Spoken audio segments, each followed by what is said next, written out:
Pagi Bapak Ibu. Ya, kita harus banyak berdoa ya. Tadi lagu terakhir itu kita nyanyikan, kita ingin menjadi hamba Tuhan. Jadikanlah aku hamba Tuhan. Bapak Ibu, saudaraku, hari ini saya mengucap syukur kepada teman-teman yang sudah mengundang saya dengan Ibu Lydia, istri saya, untuk sharing, bergabung dengan kalian. Saudaraku, pada satu saat, kami diundang untuk melayani di satu gereja Indonesia di LA sini. Dan seperti biasanya saya berdoa, berkhotbah, dan setelah ibadah selesai, tiba-tiba ada salah satu teman dari pemain musik mereka gitu. Mereka menghampiri saya gitu. Dan mereka mengatakan seperti ini, Pak Ritiau, tolong dong doakan pemain drum kami begitu. Oke, saya orangnya kan kalau diminta doa kan nggak diminta aja mendoakan apalagi diminta begitu ya. Lantas saya katakan, oke, saya akan doakan. Kenapa sih? Pak Ritiau, pemain drum kami itu masih Islam.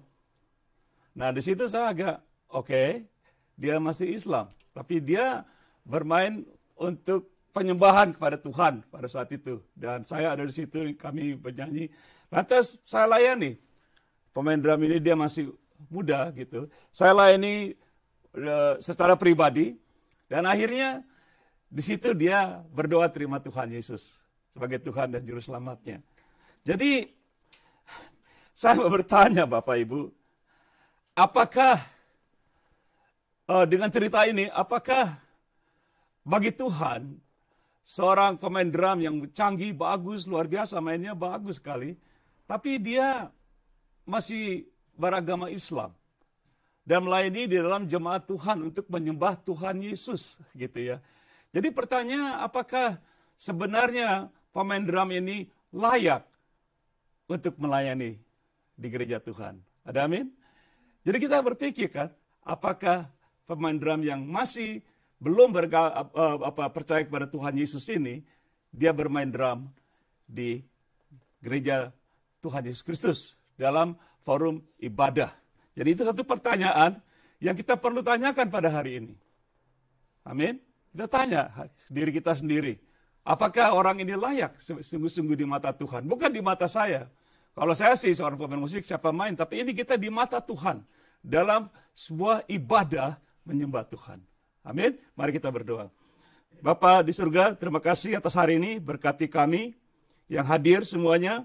Berkati juga kawan-kawan yang di rumah dengan online, supaya mereka memperhatikan bahwa hari ini Tuhan hadir di tengah kami di sini dan juga di rumah, karena 2-3 orang berkumpul memanggil namanya, dia hadir. Dan hamba berdoa juga untuk firman-Mu pada hari ini Tuhan, supaya kami belajar dan kami mengerti. Berkati firman-Mu, berkati juga hamba-Mu ini. Di dalam nama Tuhan Yesus Kristus, hamba berdoa. Semua yang hadir katakan, amin. Jadi, title, judul yang kita akan pelajari seperti kita sudah taruh di online, bagaimana saya layak melayani Tuhan Yesus? How do I deserve to serve the Lord Jesus? Bagaimana saya bisa layak melayani siapa? Tuhan Yesus. Seperti saya katakan tadi, kita bertanya, apakah ini pemain drum ini sungguh-sungguh layak di hadapan Tuhan? Melayani. Ya kan melayani, waktu dia memain drum, dia melayani kan? Betul tidak? Dalam musik. Jadi kita bertanya, bagaimana saya juga pribadi ini menjadi layak melayani Tuhan Yesus? How do I deserve to serve the Lord Jesus? Mari kita lihat poin number 1. Poin nomor 1. Dikatakan, melayani Tuhan Yesus Kristus, kita harus menjadi anak-anak Allah dan masuk ke kerajaan Allah dahulu. Maksudnya, waktu kita melayani Tuhan, itu kita melayani kerajaan Allah, betul? Kita melayani kerajaan Allah dalam berbentuk sebagai ibadah gereja. Jadi, kita kalau mau melayani Tuhan, kita masuk ke kerajaan Allah dulu dan menjadi anak-anak Allah. Jadi, orang-orang, menurut firman, kita akan belajar hari ini, yang layak melayani Tuhan, melayani kerajaan Allah, adalah mereka yang sudah masuk. Saya kasih contoh. Misalnya saya mau bekerja di satu company. Sebelum saya melayani company itu, saya harus masuk dulu ke company itu, betul? Saya harus diinterview, isi formulir dan sebagainya. Kalau saya tidak masuk di dalam company itu atau di hire, saya tidak bisa melayani company itu, betul? Jadi saya harus masuk dulu. Ada prosesnya, prosedurnya, bagaimana saya masuk ke dalam company itu. Nah, setelah saya disahkan menjadi salah satu pegawai dari company itu, baru saya layak melayani company itu, betul. Demikian juga kita, waktu kita mau melayani kerajaan Allah, kita harus masuk dulu dalam kerajaan Allah itu. Kita diterima. Dan kita juga harus menjadi anak-anak Allah bahkan. Coba kita lihat ayatnya, bagaimana kita menjadi anak Allah. Coba Yohanes, John. Dikatakan, tetapi semua orang, siapa saja ya, yang menerimanya Tuhan Yesus, diberinya kuasa supaya menjadi anak-anak Allah. Yaitu mereka yang percaya dalam namanya. Jelas sekali. Setiap orang yang menjadi anak-anak Allah, bukan karena kita ke gereja, bukan karena kita sekolah tinggi, bukan karena kita banyak berdoa dan bermain musik dalam gereja, tetapi kita menjadi anak-anak Allah, kita harus menerima siapa? Tuhan Yesus pribadi. Saya menerima Tuhan Yesus 48 tahun yang lalu. Supaya saya dilayakkan menjadi anak Allah dan saya layak melayani papa saya sebagai anak. Jadi kalau Anda berpikir menjadi orang Kristen karena keluarga atau karena gereja, karena sekolah, itu kurang pas dengan firman Tuhan. Karena ayat berikutnya mengajarkannya begini. Verse 13, Steven.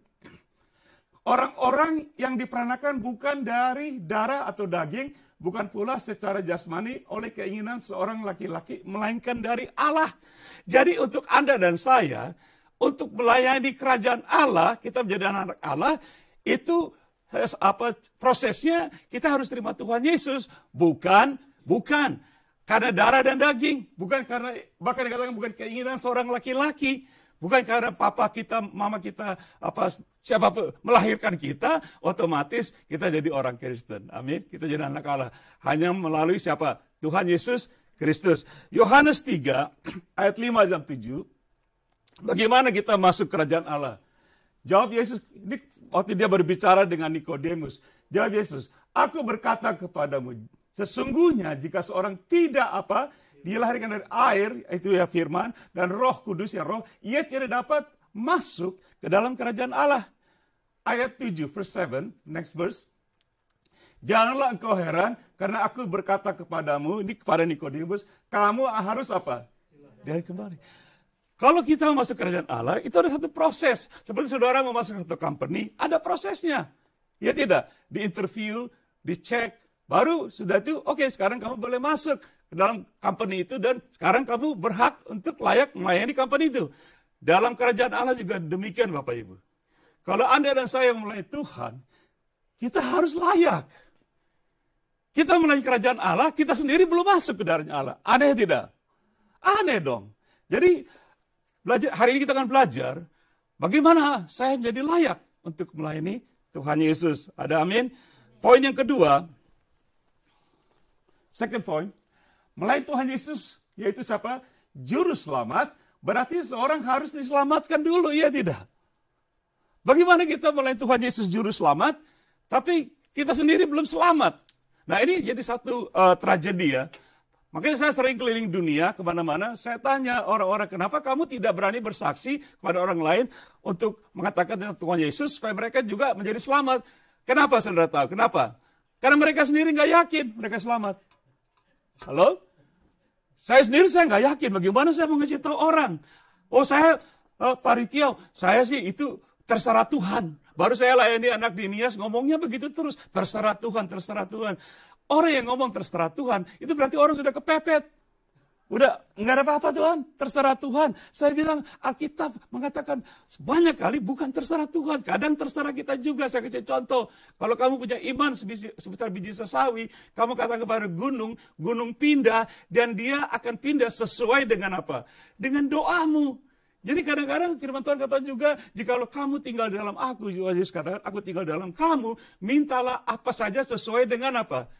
kehendak-Mu. Jadi kadang-kadang itu bukan terserah Tuhan. Sudah dikasih semua ini, kita tidak mau pakai. Kita kepepet, kita apa? Terserah Tuhan. Jadi saudara, apakah seorang patut, layak melayani juru selamat kita kalau dia sendiri belum diselamatkan?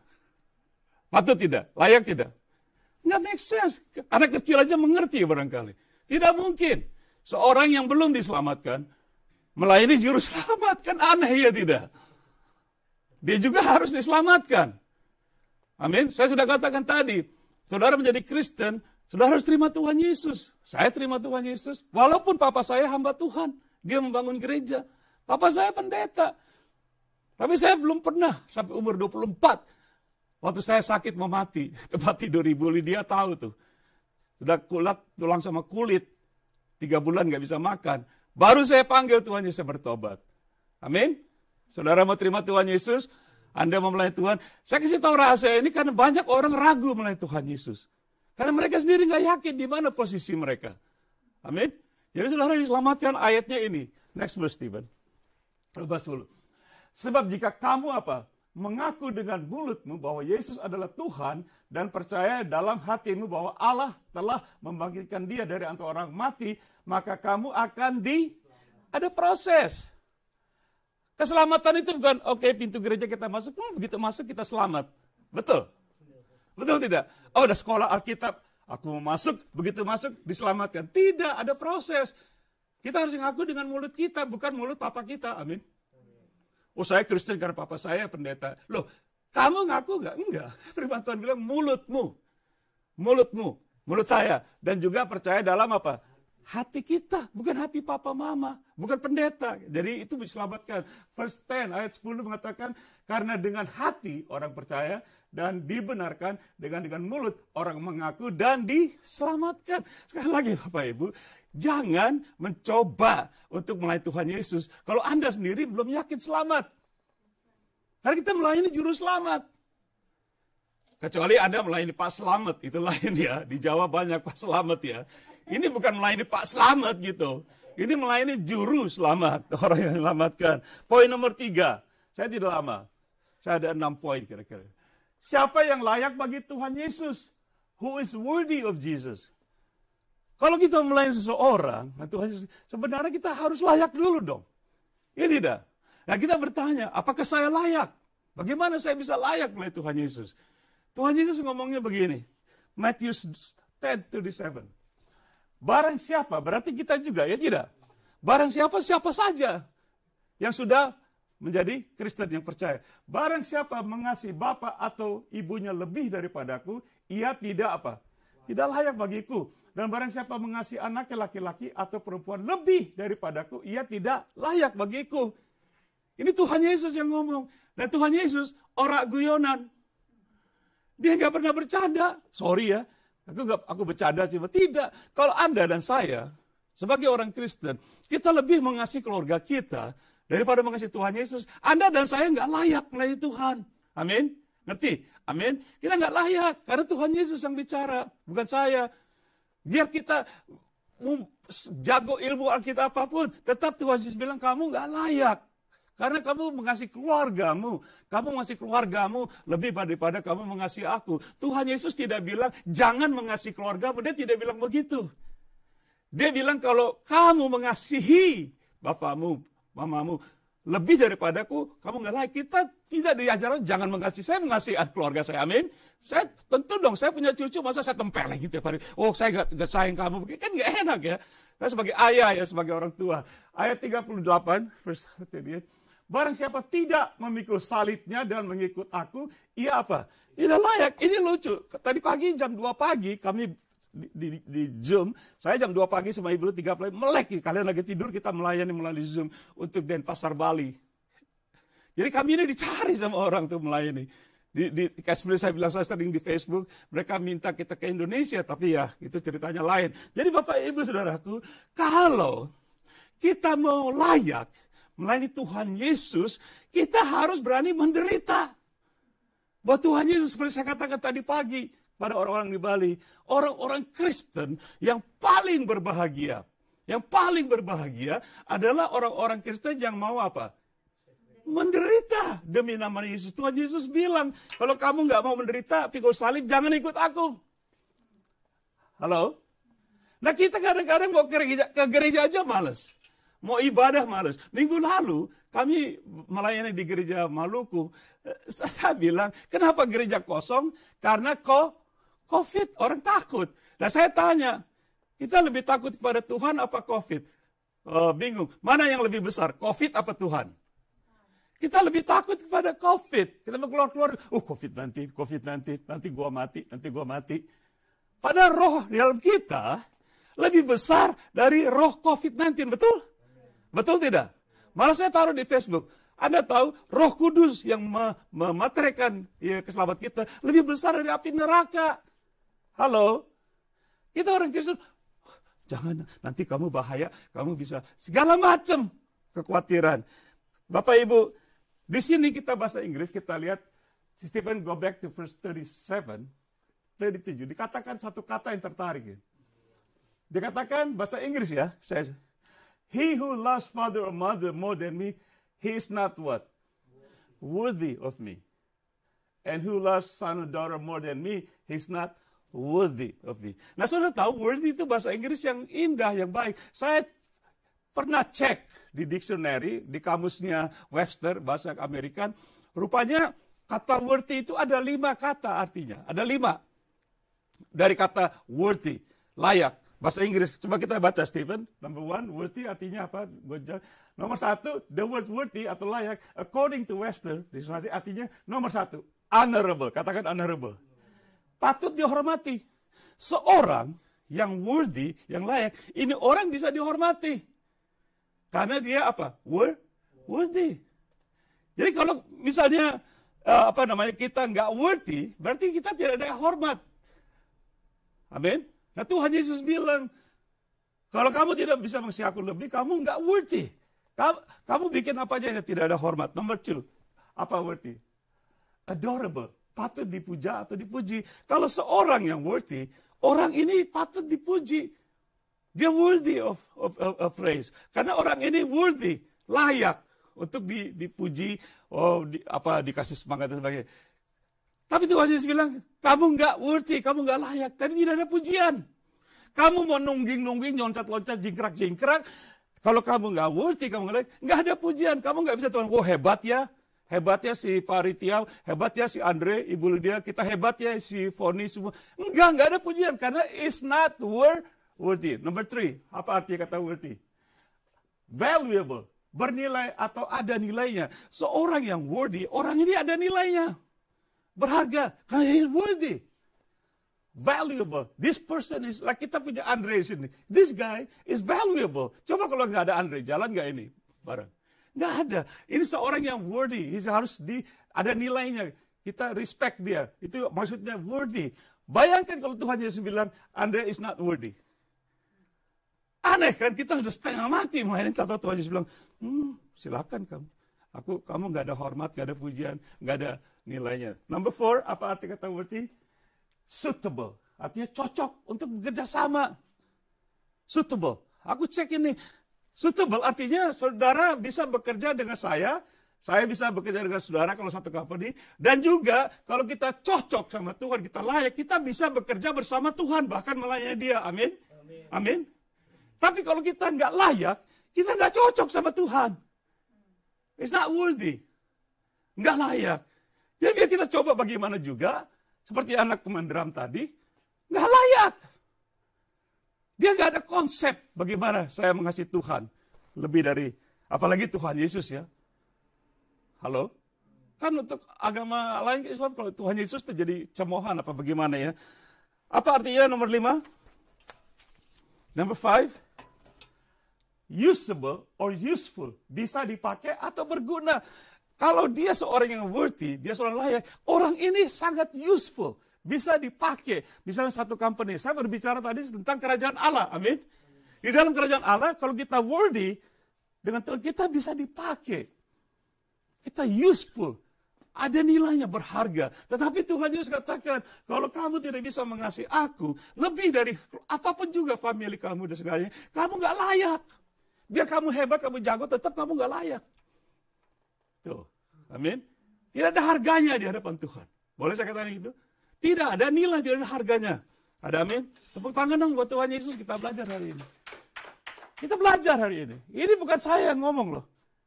Oh, Pak Ritio tuh mangap-mangap dong. Saya nggak suka mangap-mangap kalau berkhotbah. Tuhan Yesus ngomong. Dan saya cek kata word itu apa begitu. Amin. Poin nomor 4.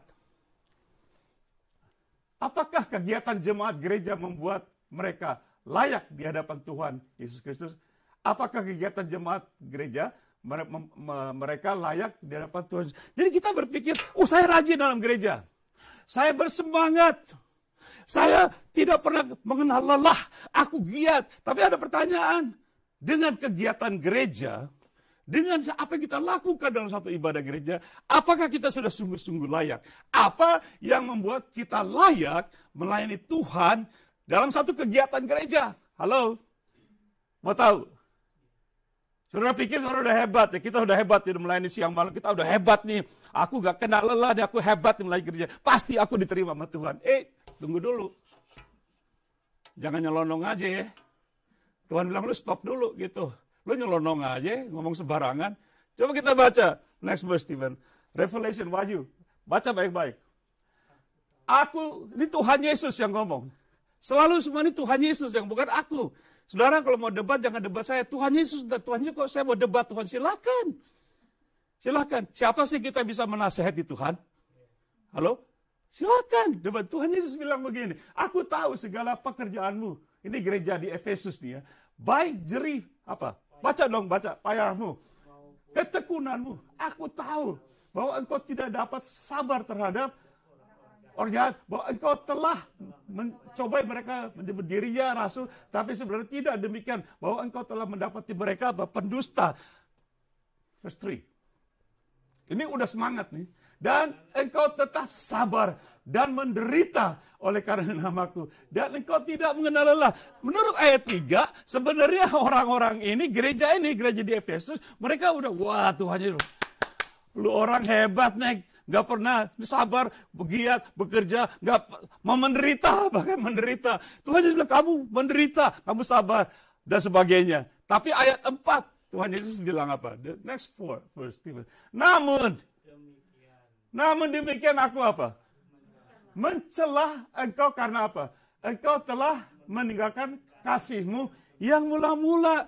Artinya tadi saya sudah katakan, kalau Anda dan saya tidak bisa mengasihi Tuhan Yesus, lebih dari keluarga kita, lebih dari gereja kita, halo? Lebih dari segala pendeta kita, lebih dari kegiatan kita dalam gereja, kita dicelah oleh Tuhan Yesus. Amazing. Imagine that. Ini gereja besar ini. Tapi kok tiba-tiba mereka, kok dicela Tuhan? Tadi Tuhan bilang kita hebat. Halo? Kita udah semangat nih Tuhan. Kita udah latihan nih, lagu-lagu dan sebagainya. Kok kita dicela? Karena apa? Mereka telah apa? Meninggalkan kasih mereka. Yang semula. Saudara, Ko George sama Foni ingat waktu masih pacaran dulu, ingat? Rambutnya dielus-elus. Pintu mobil dibukain, ya. Udah menikah 3 tahun bagaimana? Ya, dijambak ya. Ini enggak di sini, di sana tuh, di Jawa banyak orang dijambak tuh. Biasa naik mobil lagi pacaran dibukain ya pintunya. Udah 2 tahun kawin, lu udah dari tadi gue tunggu, buka sendiri pintu, tuh nggak dikunci lagi, gitu ini. Cinta yang pertama udah luntur. Tuhan Yesus mau kita yang begitu. Tuhan Yesus mau kita jangan marah-marah sama Tuhan. Tuhan, aku udah melayani kok aku begini terus, kok aku kekurangan. Ini janganlah engkau melayani Tuhan dengan bersungut-sungut. Kita harus melayani Tuhan dengan cinta. Katakan, I love you Lord. Bilang, aku cinta engkau Tuhan Yesus. Lebih dari segalanya. Untuk kita layak melayani Tuhan. Amin. Ini Tuhan Yesus aku bilang sekali. Kalau enggak, saudara dan saya. Biar saudara punya gereja segede apapun juga. Orang-orang ini, di gereja Efesus, mereka melayani Tuhan. Bayangkan, bahasa Inggris katakan, have left. Coba lihat, have left. You have left. Have left, dalam bahasa Ibrani-nya, orang Israel itu artinya efektif. Artinya seperti orang cerai. Have left itu dalam bahasa Ibrani artinya divorce. Jadi mereka melayani Tuhan dengan giat, tapi mereka sudah apa? Cerai dengan Tuhan Yesus karena apa? Mereka tidak mencintai Tuhan Yesus. Padahal tadi kita belajar kalau Tuhan kamu nggak mencintai saya lebih dari semuanya, kamu nggak layak. Amin. Kira-kira gereja ini layak tidak? Nggak layak. Tuh, bukan saya yang ngomong. Tuhan Yesus. Lantas Tuhan Yesus bilang apa? Bukan orang yang tidak kenal Tuhan Yesus saja yang perlu bertobat. Gereja pun perlu bertobat. Amin. Pendeta perlu bertobat. Coba baca ayat 5, verse 5. Baca aja keras. Sebab itu ingatlah betapa dalamnya engkau telah jatuh. Baca yang keras. Bertobatlah.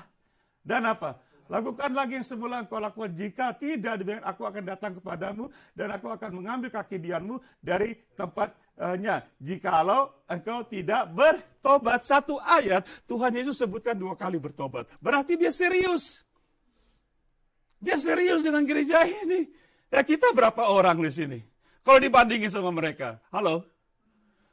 Mereka tiap malam nggak sabar, nggak pernah lelah.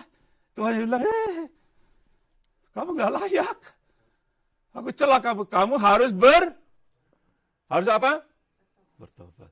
Kenapa Tuhan kata aku angkat kaki Dian? Kaki Dian itu lambang dari saksi, terang. Kamu adalah terang dunia. Percuma kita bergereja, makanya saya keliling kemana-mana sampai. Kamu udah bersaksi? Enggak. Baru dengar saya bersaksi. Loh, baru dengar.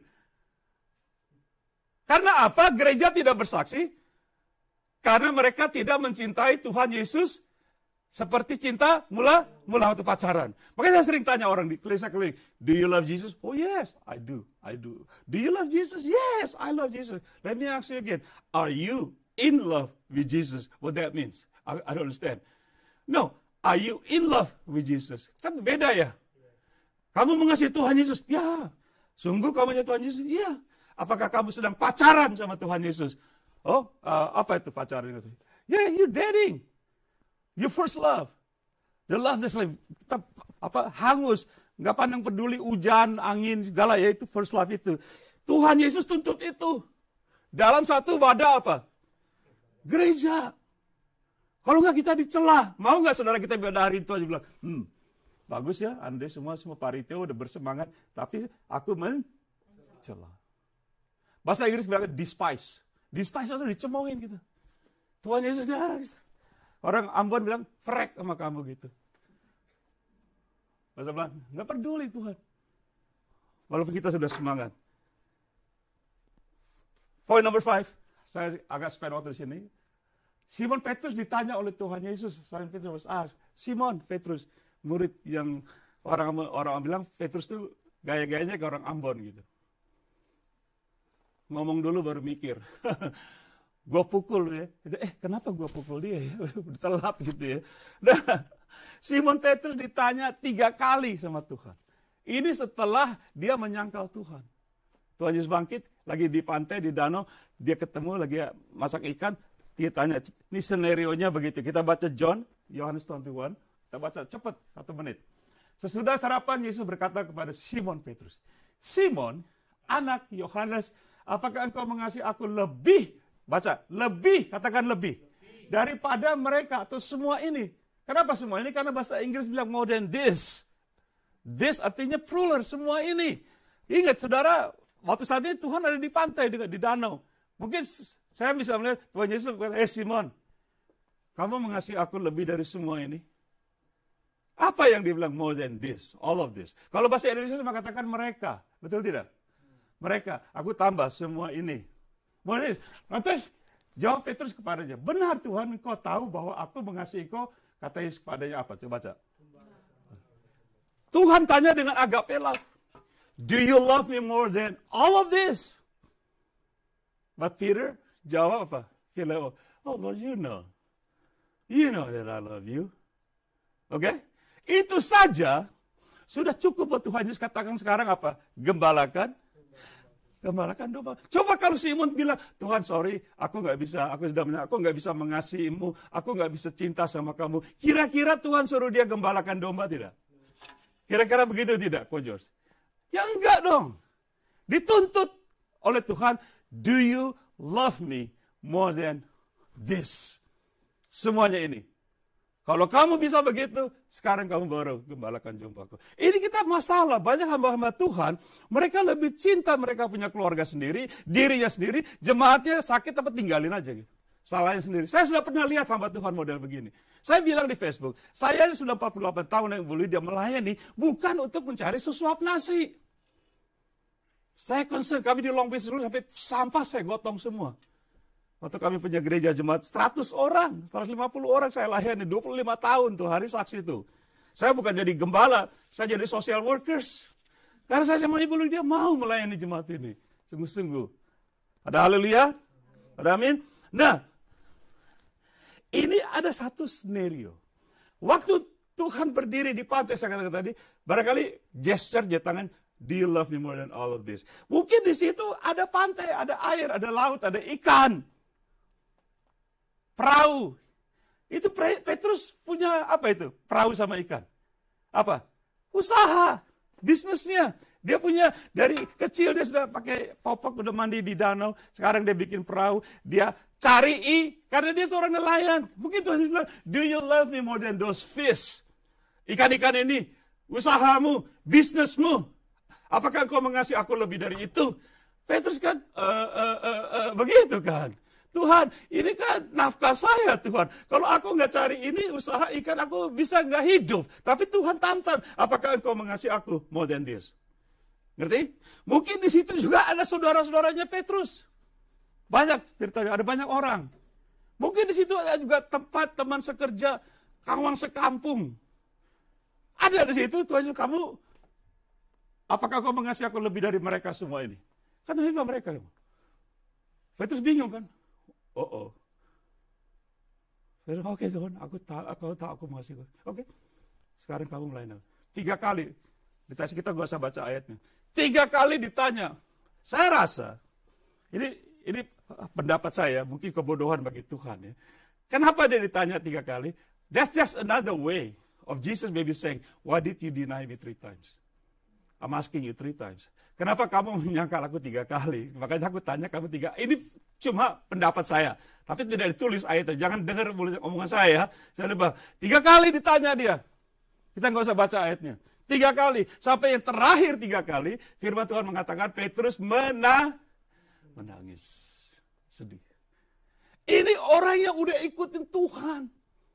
Makanya saya bilang sama banyak orang, saudara saya pun di Indonesia, mengikut Tuhan nggak cukup. Banyak orang mengikut Tuhan. Yudas mengikut Tuhan tidak? Yudas Iskariot. Ikuti Tuhan ya 3 tahun. Akhirnya apa dia? Bunuh diri. Mati bunuh diri. Petrus 3 tahun ikut Tuhan. Itu bukan hanya seminggu sekali. Setiap hari 24 jam. Kemana-mana. Petrus akhirnya dia apa? Nyangkal Tuhan. Akhirnya toh ditantang sama Tuhan. Do you love me more than all of this? See? Apa kamu ngasih aku lebih dari semua? Petrus terkaing-kaing mereka. Gitu. Bapak Ibu. Jangan. Jangan coba melihat Tuhan Yesus. Kalau Anda dan saya tidak bisa mengasihi Tuhan Yesus. Lebih dari usaha Anda, keluarga Anda, bisnis dan sebagainya. Teman-teman. Oh, aku ada poin sama teman. Maaf, aku tidak bisa ke gereja. Saudara tidak akan dipakai Tuhan. Percaya. Karena ini dituntut oleh Tuhan. Kita harus mengasihi lebih dari segalanya. Ada amin. Siapa yang mengerti firman Tuhan sampai hari ini? Tepuk tangan dong. Ini pelajaran bagus. Poin terakhir. Itu kan gak lama kan? Biasanya kalau pendeta udah khotbah, poin terakhir. Mereka, apaan? Pak, we got it, Pak. We know, Pak. Tapi saya masih selesai dong. Ya tidak. Kan rugi banget nih, udah dibeli semua kontan, dibuang-buang begitu, ya tidak. Point 6, Stephen. Siapa yang wajib, katakan wajib melayani Tuhan atau jemaat Tuhan Yesus Kristus? Siapa who is required to serve God? Siapa yang wajib melayani Tuhan? Melayani Tuhan itu boleh dikatakan adalah satu kewajiban juga. Kita diminta untuk melayani Tuhan berulang kali dalam firman Tuhan. Tuhan Yesus sendiri katakan, kalau kamu ikut salib, kadang-kadang kamu datang. Layani aku, ikut aku. Ingat, dia dituntut kita untuk melayani kerajaan Allah. Ada amin. Tapi siapa yang wajib? Siapa yang boleh menyenangkan, kalau saya boleh kata, melayani jemaat Tuhan. Amin. Kita baca ayatnya. 2 Korintus pasal 14. Janganlah kamu merupakan pasangan yang tidak seimbang dengan orang-orang yang tidak percaya. Tuh, firman Tuhan. Sebab persamaan apakah terdapat antara kebenaran dan kedurhakaan? Atau bagaimana terang dapat bersatu dengan gelap? Ingat saya bilang, ini orang belum percaya, dia melayani Tuhan. Amin. Nggak ada kesamaannya. Nggak boleh. Kita nggak boleh. Verse 15.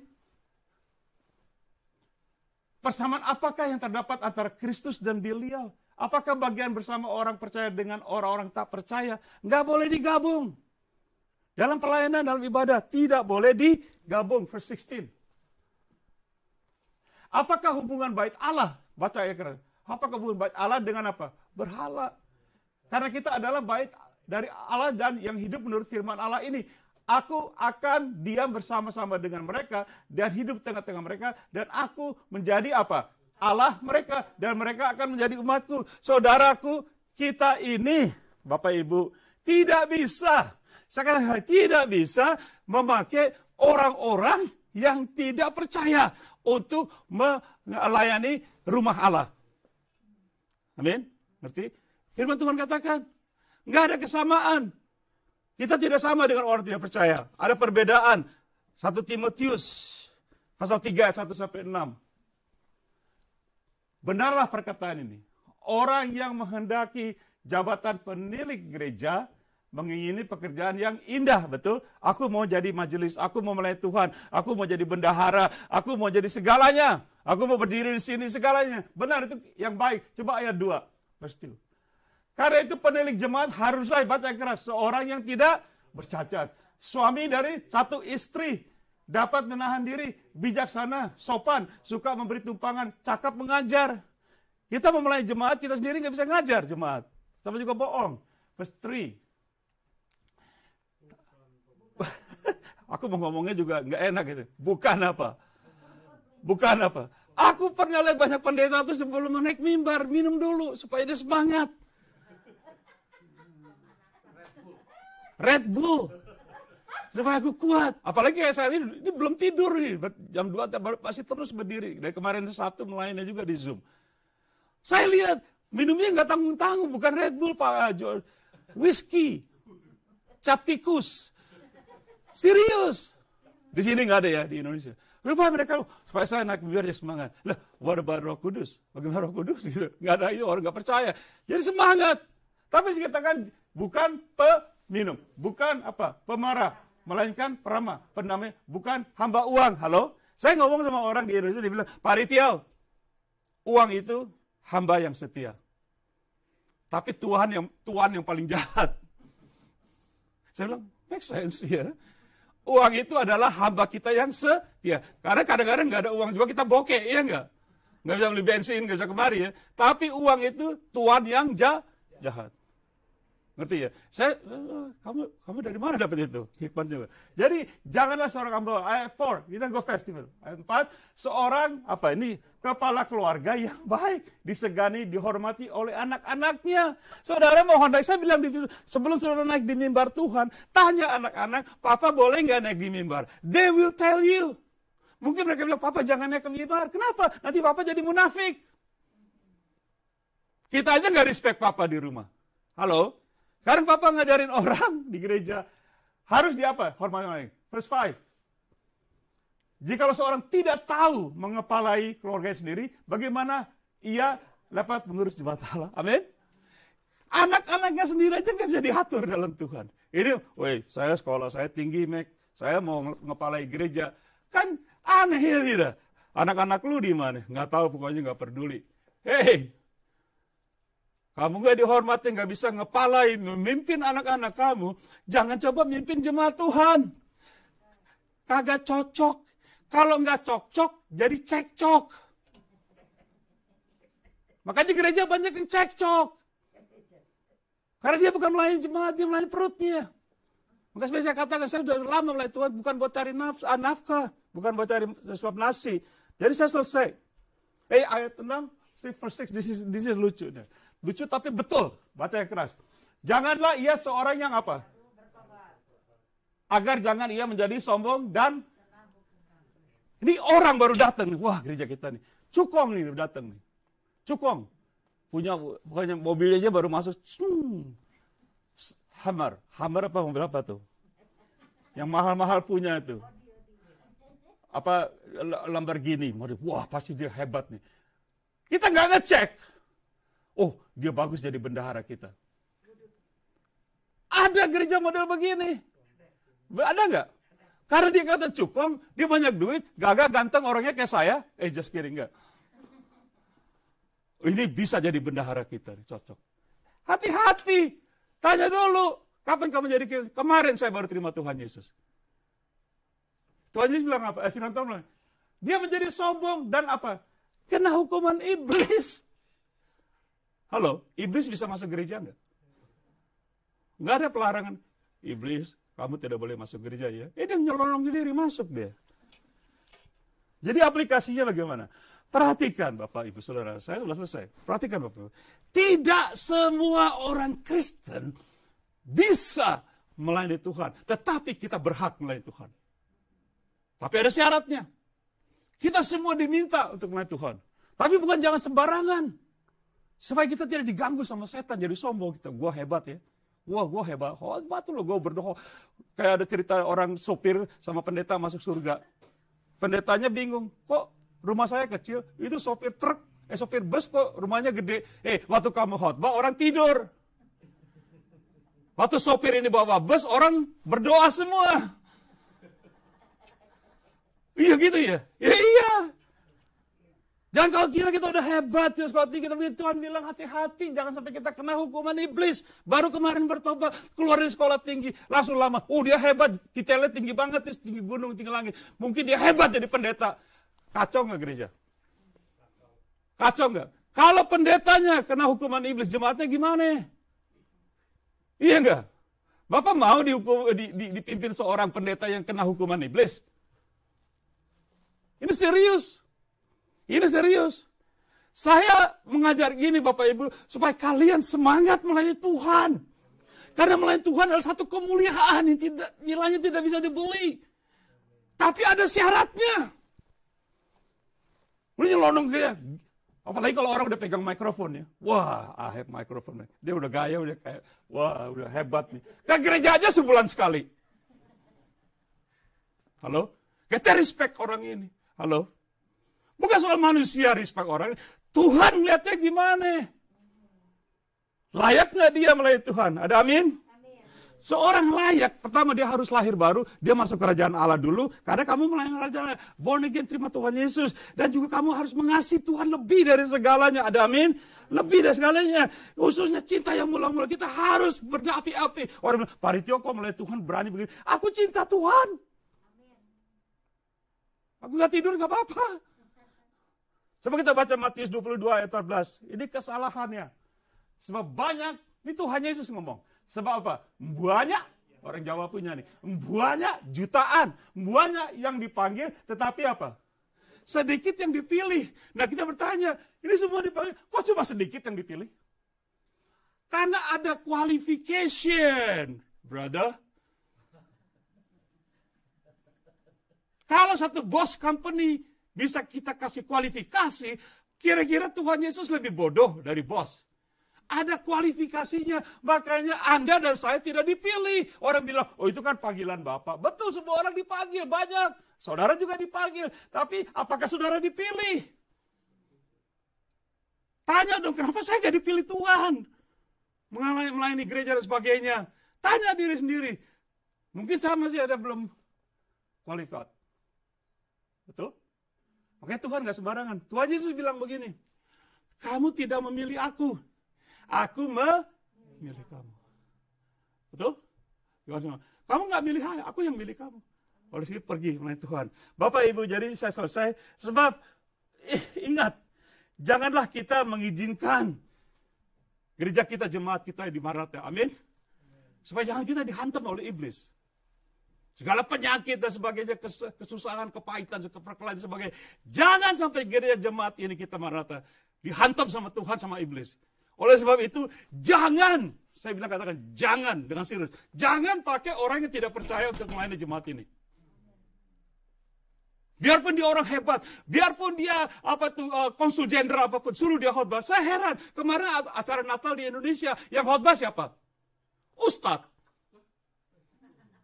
Di video, Ustadz ini khotbah ngomongin pendeta. Oh, pendeta tuh kenapa dia bikin Natal 2 kali? Karena uangnya double. Ustadz ngomong gitu di mimbar gereja, orang tepuk tangan, jemaat. Hebat ya Ustadz ya. Ini terus story, tanya Ibu Lydia. Dia kasih, iya. Saudaraku, saya akan selesai. Bapak Ibu, kalau Anda dan saya mengizinkan orang yang belum kenal Tuhan atau belum mantap di dalam Tuhan, belum lahir baru, maksudnya jangan disuruh melayani di sini. Anda dan saya menginsult, menghina Tuhan. Ini mimbar Tuhan. Saya berjanji tidak akan pakai mimbar Tuhan untuk marah-marah, untuk ngomongin orang. Saya pakai mimbar Tuhan untuk ngomongin apa yang Tuhan Yesus ngomong. Benar? Sekali lagi Bapak Ibu, sebelum saya close, saya tutup. Pikirkan, mungkin kita akan ada acara apa, ulang tahun gede apa, kita sembarangan aja gitu. Oh, kita nggak ada pemain drum, pakai aja si Anu. Halo? Kita perlu pemain bass, pakai aja si dia hebat tuh mainnya. Cek dulu. Air nggak bisa bersatu dengan minyak, betul? Orang tidak percaya nggak disambungin, apalagi dalam ibadah pelayanan gereja ini. Jadi saudaraku, kita sendiri bagaimana hari ini? Anda bagaimana hari ini? Layak nggak? Anda layak nggak? Tahu nggak Anda layak nggak dalam Tuhan? Kenapa Anda mungkin tidak melayani Tuhan? Karena Anda merasa, oh saya nggak layak. Apa yang bikin Anda nggak layak? Kalau Anda, oh karena saya masih begini, makanya anggaplah kesabaran Tuhan untuk kita diselamatkan. Bertobat, karena saya bertobat tiap hari barangkali. Tuhan ampuni saya udah capek juga, malas, udah umur segini 72 tahun. Sering juga kena juga, tapi Tuhan, saya mau. Jadi doanya gimana nih? Siapa yang mau melayani Tuhan? Saya lihat tangan kalian. Haleluya. Siapa yang dianggap layak oleh Tuhan Yesus? Bukan saya, oleh Tuhan Yesus. Amin. Kalau buat saya sih pribadi, oke, silakan.